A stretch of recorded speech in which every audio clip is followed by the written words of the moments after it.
Bonjour, ici Patrick Pierrat pour le bulletin de nouvelles Info Bref Affaires de ce lundi 5 juin. L'entreprise québécoise de transport médical aérien d'urgence Air Médic recherche de nouveaux propriétaires ou investisseurs pour, dit-elle, assurer sa croissance. Air Médic assure un service d'assistance médicale par transport aéroporté dans les endroits du Québec qui ne sont pas desservis par le 911, ce qui représente environ les 3/4 du territoire. L'entreprise a confié à la firme Deloitte le mandat de lui trouver un acquéreur.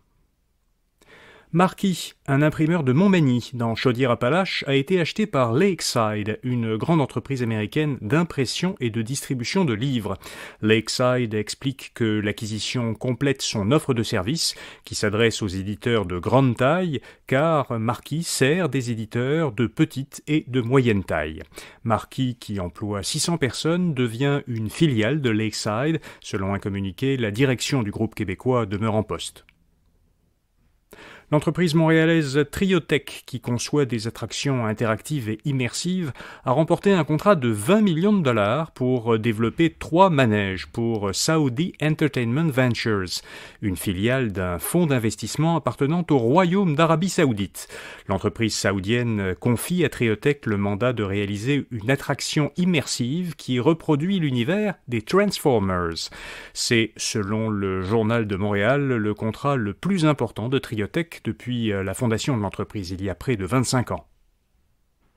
Le constructeur allemand Volkswagen a confirmé la sortie prochaine en Amérique du Nord d'une version 100% électrique de son emblématique mini-fourgonnette Combi ou Type 2, qui est devenue très populaire dans sa version camper sous le nom Westphalia.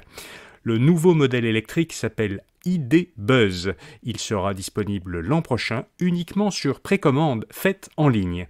Volkswagen précise que sa mini-fourgonnette électrique a été adaptée à l'Amérique du Nord. Elle possède un empattement plus long, pouvant accueillir jusqu'à 7 passagers, et elle est plus puissante que le modèle européen.